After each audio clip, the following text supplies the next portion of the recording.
뒤죽박죽 흩어진 구약 이야기 오늘 한 편으로 끝내드립니다.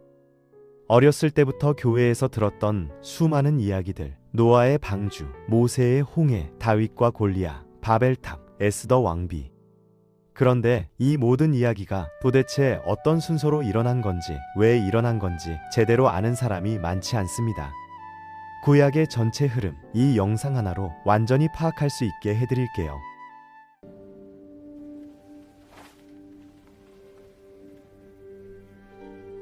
이야기는 태초에서 시작합니다. 하나님이 천지를 창조하시고 여섯째 날 사람을 만드셨는데 그 사람이 바로 아담이었습니다.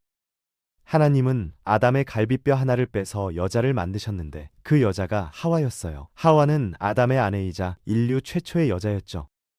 에덴 동산이라는 완벽한 낙원에 살면서 모든 걸 다 누릴 수 있었지만 선악과만은 먹지 말라고 하셨습니다.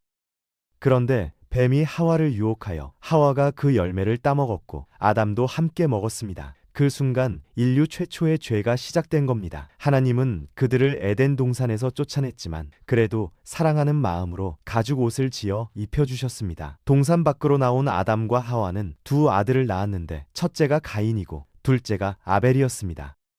어느 날 형제가 하나님께 제사를 드렸는데 하나님은 아벨의 제사만 받으시고 가인의 제사는 받지 않으셨습니다. 화가 난 가인은 동생 아벨을 들판으로 데리고 가서 죽여버립니다. 인류 최초의 살인 사건이 벌어진 거예요. 하나님이 네 동생 아벨이 어디 있느냐고 물으시자 가인은 제가 동생을 지키는 사람입니까? 라고 대답했습니다.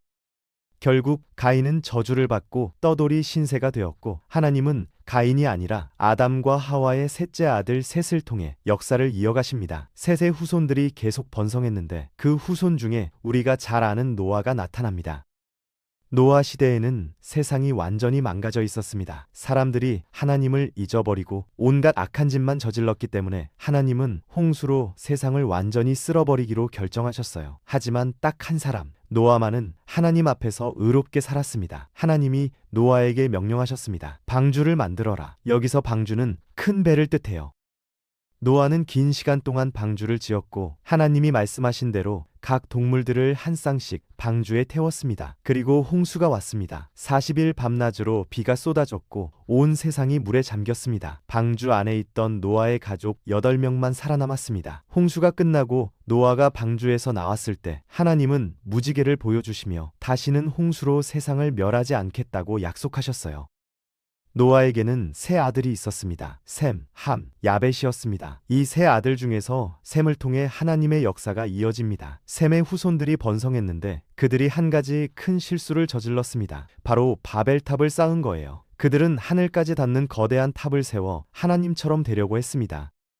하나님은 그들의 교만을 보시고 언어를 뒤섞어 버렸습니다. 그 전까지는 전 세계가 같은 언어를 썼는데 갑자기 말이 안 통하게 된 겁니다. 사람들은 언어가 통하는 사람들끼리 모여서 전 세계로 흩어졌습니다. 이때부터 각 나라와 민족이 형성되기 시작했죠.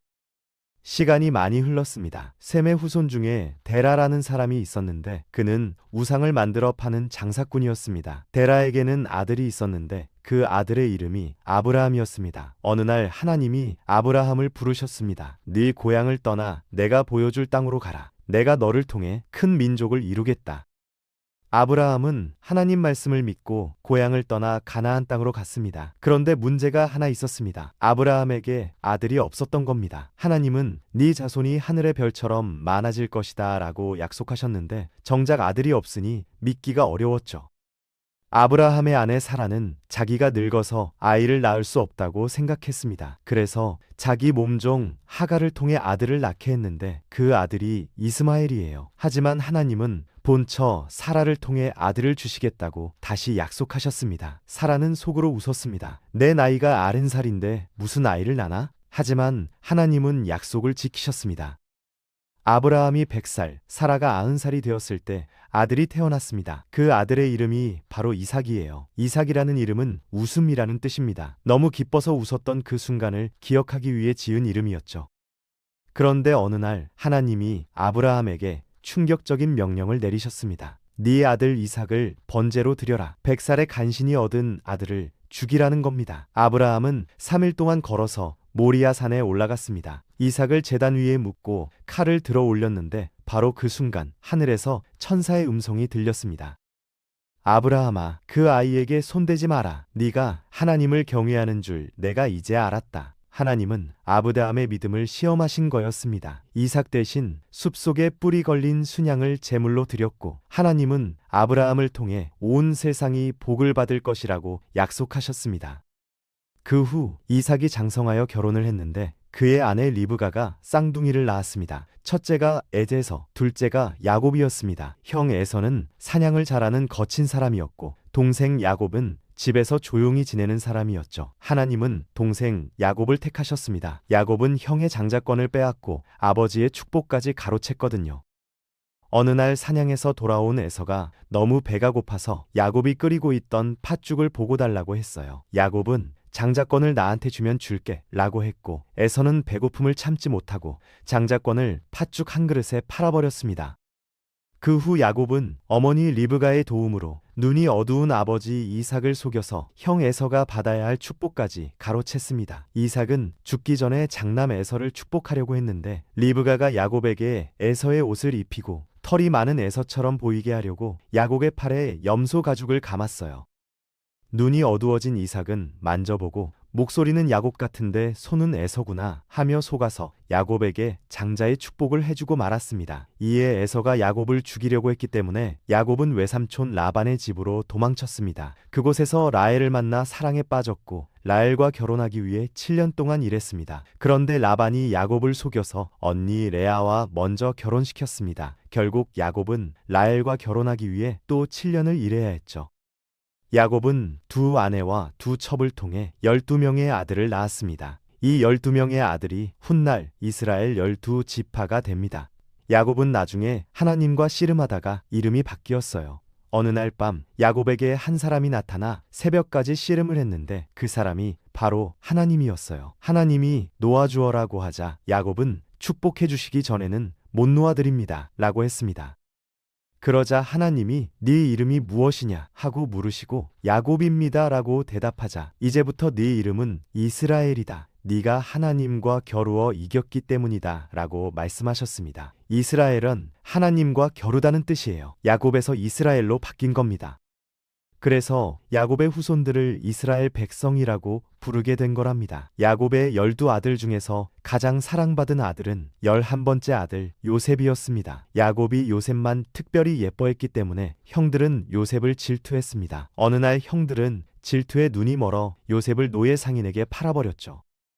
요셉은 이집트로 끌려갔고 그곳에서 온갖 고난을 겪었습니다. 억울하게 감옥에 갇히기도 했습니다. 그런데 하나님은 요셉을 버리지 않으셨습니다. 요셉은 감옥에서 꿈을 해몽해주는 능력을 발휘했고 그 소문이 이집트의 왕 파라오에게까지 들어갔습니다. 파라오가 이상한 꿈을 꾸었는데 그 누구도 꿈을 해석하지 못했습니다. 바로 요셉이 그 꿈을 해석했죠. 7년 동안 풍년이 오고 그 다음 7년 동안 흉년이 올 겁니다. 지금 곡식을 저장해야 합니다. 파라오는 요셉을 이집트의 총리로 임명했습니다. 노예에서 총리가 된 거예요. 요셉은 7년 동안 곡식을 모았고 정말로 흉년이 왔을 때 이집트만 식량이 풍부했습니다. 가나안 땅에서 살던 야곱의 가족들도 식량을 구하러 이집트로 왔습니다. 요셉은 자기를 판 형들을 용서했고 온 가족을 이집트로 데려와 살게 했습니다. 야곱의 가족들은 이집트에서 번성했습니다. 자손이 엄청나게 많아졌어요. 그런데 시간이 흐르면서 정권이 바뀌었습니다. 요셉을 모르는 새로운 파라오가 등장한 겁니다. 새 파라오는 이스라엘 백성이 너무 많아지는 걸 두려워했습니다. 저들이 반란을 일으키면 어쩌지? 그래서 이스라엘 백성을 노예로 만들어버렸습니다. 게다가 태어나는 남자 아기들을 모두 죽이라는 명령까지 내렸어요. 바로 그때 한 여인이 아들을 낳았는데 그 여인은 아이를 죽이고 싶지 않았습니다. 그래서 갈대 상자에 아기를 넣어서 나일강에 띄워보냈어요. 그 상자가 떠내려가다가 파라오의 궁전에 도착했고 공주가 그 아기를 발견했습니다. 공주는 그 아기를 자기 아들로 키웠습니다. 그 아이의 이름이 모세랍니다. 모세는 왕자로 자랐습니다. 최고의 교육을 받았고 왕궁에서 풍족하게 살았습니다. 모세는 자기가 히브리 민족이라는 걸 알고 있었어요. 어느 날 이집트 사람이 히브리 사람을 때리는 걸 보고 화가 나서 그 이집트 사람을 죽여버렸습니다. 살인자가 된 모세는 도망쳐서 광야로 갔습니다. 그때 모세의 나이가 40살이었습니다. 광야에서 40년을 살면서 양을 치며 지냈어요. 그러던 어느 날 모세가 80살이 되었을 때 하나님이 불타는 떨기나무 속에서 모세를 부르셨습니다. 모세야, 내가 이집트에 있는 내 백성의 고통을 보았다. 네가 가서 그들을 구해내라. 모세는 두려웠습니다. 제가 누군데 파라오 앞에 갑니까? 제가 말을 잘 못하는데요. 하지만 하나님은 내가 너와 함께할 것이다 라고 약속하셨습니다. 모세는 이집트로 돌아가서 파라오에게 말했습니다. 내 백성을 보내주십시오. 파라오는 거절했습니다. 그러자 하나님이 이집트에 10가지 재앙을 내리셨습니다. 나일강 물이 피로 변하고 개구리가 온 땅을 뒤덮고 이가 들끓고 파리떼가 몰려오고 가축이 죽고 종기가 나고 우박이 내리고 메뚜기가 곡식을 먹어치우고 어둠이 3일 동안 계속되었습니다. 그런데도 파라오는 백성을 보내주지 않았습니다. 마지막 10번째 재앙이 가장 무서웠습니다. 이집트의 모든 장자가 죽는 재앙이었습니다. 하나님은 이스라엘 백성에게 명령하셨습니다. 양의 피를 문설주에 발라라. 그러면 재앙이 너희 집은 넘어갈 것이다. 이스라엘 백성은 양의 피를 문설주에 발랐고 그날 밤 이집트의 모든 집에서 장자가 죽었습니다. 파라오의 아들도 죽었습니다. 파라오는 결국 항복했습니다. 당장 나가라. 이스라엘 백성은 이집트를 탈출했습니다. 예전에는 이집트를 애굽이라고 불렀기 때문에 이 사건을 출애굽, 즉 애굽에서 나왔다는 뜻으로 부릅니다. 이제 수백만 명의 히브리 노예들이 자유의 몸이 된 겁니다. 모세가 그들을 이끌고 홍해 앞에 섰는데 뒤에서 파라오가 군대를 이끌고 추격해왔습니다. 파라오가 마음을 바꾼 겁니다. 앞에는 바다, 뒤에는 군대, 완전히 포위당한 상황이었습니다. 바로 그때 하나님이 기적을 행하셨습니다. 모세가 지팡이를 들어 바다를 향해 내밀자 홍해가 갈라졌습니다. 바다가 양쪽으로 갈라져서 마른 땅이 드러났습니다. 이스라엘 백성은 그 길을 따라 바다를 건넜습니다. 이집트 군대도 뒤따라 들어왔습니다. 그런데 이스라엘 백성이 다 건넌 후 바다가 다시 합쳐졌어요. 이집트 군대는 물에 빠져 전멸했습니다. 파라오의 병거와 군인들이 한 번에 사라진 겁니다. 이스라엘 백성은 완전한 자유를 얻었습니다. 이제 하나님이 약속하신 땅 가나안으로 가면 되는 거예요. 그런데 문제가 생겼습니다. 이스라엘 백성은 전쟁을 한 번도 해본 적이 없었어요. 가나안 땅에는 이미 사람들이 살고 있었고 그들과 싸워서 이겨야 땅을 차지할 수 있었습니다. 하나님은 광야에서 이스라엘 백성을 훈련시키기로 하셨습니다. 그 훈련 기간이 무려 40년이었습니다. 광야는 사막입니다. 물도 없고 먹을 것도 없습니다. 하지만 하나님은 매일 만나라는 음식을 하늘에서 내려주셨습니다. 만나는 하얀 씨앗 같은 모양으로 맛은 꿀을 섞은 과자 같았어요. 아침마다 땅에 이슬처럼 만나가 내렸고 사람들은 그것을 거두어 먹었습니다. 목이 마를 때는 바위에서 물이 나왔습니다. 낮에는 구름 기둥이 그늘을 만들어 주었고 밤에는 불 기둥이 빛을 비춰 주었습니다. 하나님이 모든 것을 책임져 주신 겁니다. 하나님이 이스라엘 백성에게 가르치고 싶은 건 딱 하나였습니다. 나만 믿어라. 나만 의지하면 된다. 40년 동안 광야를 돌면서 이집트에서 나온 첫 세대는 다 죽고 이 세대가 자라났습니다. 그들은 광야에서 태어나 자란 세대였기 때문에 하나님만 의지하는 법을 배웠습니다. 모세도 가나안 땅에 들어가지는 못했습니다. 하나님의 명령을 어긴 적이 있었기 때문이죠. 모세의 후계자는 여호수아였습니다. 여호수아가 이스라엘 백성을 이끌고 마침내 가나안 땅으로 들어갔습니다. 그리고 전쟁을 시작했습니다. 첫 번째 전쟁은 여리고 성이었습니다. 하나님이 명령하신 대로 성 주위를 7일 동안 돌았고 마지막 날 나팔을 불며 함성을 지르자 여리고 성벽이 무너졌습니다. 이스라엘은 가나안 땅의 원주민들을 하나씩 무찌르고 땅을 차지했습니다. 전쟁이 끝난 후 여호수아는 12지파에게 땅을 나눠주었습니다. 너희는 이 땅에 살아라. 그런데 절대로 가나안 사람들의 신을 섬기면 안 된다. 하나님이 가장 강조하신 명령이었습니다. 그런데 이스라엘 백성은 가나안 땅에 들어가자마자 그 명령을 어겼습니다. 여호와 하나님은 광야의 신이야. 여기는 농사를 지어야 하는데 농사의 신은 바알이잖아. 바알을 섬겨야 비가 와서 농사가 잘 되지. 이런 생각으로 바알과 아세라 같은 우상을 섬기기 시작한 거예요.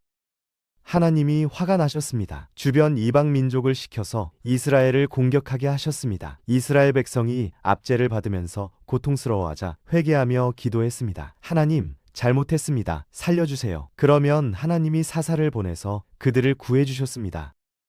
사사는 재판관이자 군사 지도자였습니다. 기드온, 삼손, 드보라 같은 사사들이 이스라엘을 구했습니다. 그런데 문제는 이게 계속 반복됐다는 겁니다. 구원받으면 또 우상 숭배하고, 압제받으면 회개하고, 구원받으면 또 우상 숭배하고, 이 악순환이 수백 년 동안 계속됐습니다. 이 시기를 우리가 사사시대라고 부릅니다. 이스라엘 백성은 불평했습니다. 우리에게 왕이 없어서 이 모양이야. 다른 나라처럼 우리도 왕이 있어야 해. 하나님은 화가 나셨습니다. 당시 제사장이자 마지막 사사였던 사무엘에게 말씀하셨습니다. 저들이 너를 거부하는 게 아니라 나를 거부하는 거다. 그래도 그들이 원한다면 왕을 세워줘라. 이스라엘 최초의 왕이 세워졌습니다. 그 왕의 이름이 사울이었습니다. 사울은 키도 크고 잘생긴 사람이었습니다. 처음에는 겸손했지만 시간이 지나면서 교만해졌습니다. 하나님의 명령을 어기고 자기 마음대로 행동했습니다. 결국 하나님이 사울을 버리셨습니다. 하나님은 제사장이자 마지막 사사였던 사무엘을 다른 곳으로 보내셨습니다. 이새라는 사람의 집에 가라. 그의 아들 중 한 명을 왕으로 세울 것이다. 사무엘이 이새의 집에 갔습니다. 이새에게는 아들이 8명 있었습니다. 첫째 아들이 나왔는데 키도 크고 잘생겼습니다. 사무엘이 이 사람이구나 라고 생각했는데 하나님이 말씀하셨습니다. 아니다. 사람은 겉모습을 보지만 나 여호와는 마음을 본다. 둘째, 셋째, 넷째가 나와도 하나님은 아니다 라고 하셨습니다. 7명이 다 나왔지만 하나님이 택하신 사람이 없었습니다. 다른 아들은 없느냐? 막내가 있는데 지금 양을 치고 있습니다. 불러오라. 막내 아들이 들어왔습니다. 그 아들의 이름이 바로 다윈이에요. 하나님이 말씀하셨습니다. 바로 이 아이다. 사무엘은 다윗에게 기름을 부었습니다. 기름을 붓는다는 건 왕으로 택했다는 뜻이랍니다. 그런데 다윗이 바로 왕이 된 건 아니었습니다. 사울이 아직 왕이었으니까요. 다윗은 사울 밑에서 일했습니다. 어느 날 블레셋이라는 나라가 이스라엘을 공격했습니다. 블레셋 군대에 골리앗이라는 거인이 있었는데 키가 거의 3m였습니다. 골리앗이 매일 나와서 이스라엘을 조롱했습니다. 너희 중에 나랑 싸울 사람 있어? 겁쟁이들. 이스라엘 군인들은 다 무서워서 아무도 나가지 못했습니다. 그때 다윗이 형들에게 도시락을 전해주러 전쟁터에 왔습니다. 골리앗의 조롱을 듣고 화가 났습니다. 저 사람이 어떻게 감히 하나님의 군대를 욕보이는 거야? 다윗은 사울 왕에게 말했습니다. 제가 나가서 저 사람과 싸우겠습니다. 사울이 놀랐습니다. 너는 아직 어린아이잖아. 저 사람은 전쟁을 수십 년 한 군인이야. 다윗이 대답했습니다. 저는 양을 지킬 때 사자와 곰도 물리쳤습니다. 하나님이 저를 도와주실 겁니다. 다윗은 갑옷도 입지 않고 물매 하나만 들고 나갔습니다. 물매는 돌을 던지는 도구예요. 시냇가에서 매끈한 돌 5개를 주워 주머니에 넣었습니다. 골리앗이 다윗을 보고 비웃었죠. 너 같은 애송이를 보냈어? 나를 개로 안아. 다윗이 외쳤습니다. 너는 칼과 창과 방패로 나오지만 나는 만군의 여호와의 이름으로 내게 간다. 그리고 물매를 빈빈 돌려서 돌을 날렸습니다. 돌이 골리앗의 이마에 정확히 박혔습니다. 거인이 쓰러졌습니다. 다윗이 달려가서 골리앗의 칼로 목을 쳤습니다. 블레셋 군대는 도망쳤고 이스라엘은 대승을 거뒀습니다. 그날부터 백성들이 다윗을 칭찬했습니다. 사울은 1000명을 죽였고 다윗은 10,000명을 죽였다. 사울은 질투가 났습니다. 그래서 다윗을 죽이려고 했죠. 다윗은 도망다니며 숨어 살았습니다. 광야에서 동굴에서 이 산 저 산을 떠돌아다녔습니다. 그러던 중 2번이나 사울을 죽일 기회가 있었습니다. 하지만 다윗은 사울을 죽이지 않았습니다. 이 사람은 하나님이 세우신 왕이야. 내가 손댈 수 없어. 결국 사울은 전쟁에서 다쳐서 자살했습니다. 다윗이 왕이 되었습니다. 다윗 시대에 이스라엘은 가장 강력한 나라가 되었죠. 주변 나라들을 다 정복했고 영토가 엄청나게 넓어졌습니다. 이스라엘 역사상 최고의 전성기였습니다. 다윗에게는 아들이 많았는데 그 중에서 솔로몬이 다음 왕이 되었습니다. 솔로몬이 왕이 되었을 때 하나님이 나타나서 물으셨습니다. 네가 원하는 것을 말해라. 무엇이든 주겠다. 솔로몬이 대답했습니다. 저는 아직 어립니다. 이 많은 백성을 다스릴 지혜를 주세요. 하나님이 기뻐하셨습니다. 내가 부귀나 명예를 구하지 않고 지혜를 구했구나. 내가 내게 지혜를 주겠다. 그리고 네가 구하지 않은 부귀와 명예도 함께 주겠다. 솔로몬은 엄청난 지혜를 받았습니다. 온 세상 사람들이 솔로몬의 지혜를 듣기 위해 찾아왔죠. 솔로몬은 아버지 다윗이 짓지 못했던 성전을 지었습니다. 성전은 하나님께 예배하고 제사를 올리는 거룩한 집이었어요. 엄청나게 크고 화려한 성전이었습니다. 금과 은으로 장식했고 최고의 재료만 사용했습니다. 하지만 솔로몬에게도 문제가 있었습니다. 주변 나라들과 외교 관계를 맺으면서 그 나라 공주들과 결혼을 많이 했습니다. 아내가 무려 700명이었습니다. 첩까지 합치면 1000명이었죠. 그 여자들이 각자 자기 나라 신들을 가져왔습니다. 솔로몬은 늙어서 그 우상들을 섬기기 시작했어요. 하나님은 화가 나셨습니다. 내가 나를 버렸으니 내가 네 나라를 찢어버리겠다. 하지만 내 아버지 다윗 때문에 네가 살아있을 때는 그러지 않겠다. 내 아들 때 나라를 쪼개겠다. 솔로몬이 죽고 아들 르호보암이 왕이 되었습니다. 백성들이 왔습니다. 우리가 성전 짓느라 너무 고생했습니다. 세금 좀 줄여주세요. 르호보암이 거만하게 대답했습니다. 아버지는 너희를 채찍으로 때렸지만 나는 정갈 채찍으로 때리겠다. 더 세게 부릴 거야. 그 말을 듣고 10개의 지파가 반란을 일으켰습니다. 우리는 다윗의 집과 상관없어. 그렇게 나라가 둘로 쪼개졌습니다. 남쪽에는 유냐와 베냐민 지파만 남았고 이걸 남유다라고 불러요. 북쪽으로 올라간 10개 지파는 북이스라엘이라고 불렀습니다. 이때부터 분열 왕국 시대가 시작됩니다. 북이스라엘은 다윗의 후손이 아닌 여로보암이 왕이 되었습니다. 여로보암은 백성들이 예루살렘 성전에 제사 드리러 가는 걸 막고 싶었습니다. 예루살렘은 남유다에 있었기 때문에 백성들이 계속 그곳에 가다 보면 마음이 남유다로 돌아갈까봐 두려웠던 거예요. 그래서 금 송아지 2개를 만들어서 이것들이 너희를 이집트에서 구한 신이다 라고 거짓말을 했습니다. 북이스라엘 백성들은 금 송아지를 섬기기 시작했습니다. 그 후로 북이스라엘에는 하나님을 제대로 섬긴 왕이 단 한 명도 없었습니다. 모든 왕이 우상을 섬겼습니다. 남유다는 그나마 나았습니다. 가끔씩 좋은 왕이 나왔거든요. 히스기야 같은 왕은 하나님을 열심히 섬겼습니다. 하지만 나쁜 왕들도 많았습니다. 하나님은 두 나라의 선지자들을 보내셨습니다. 선지자는 하나님의 말씀을 전하는 사람입니다.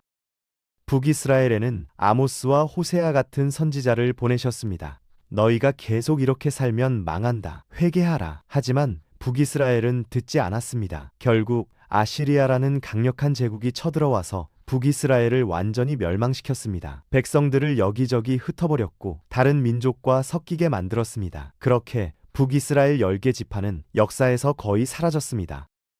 이제 남유다만 남았습니다. 이제는 정말 잘해야 하는데 또 똑같은 짓을 했습니다. 우상을 숭배하고 하나님 말씀을 무시했습니다. 선지자 예레미야가 계속 경고했습니다. 회개하지 않으면 너희도 망한다. 하지만 아무도 듣지 않았습니다.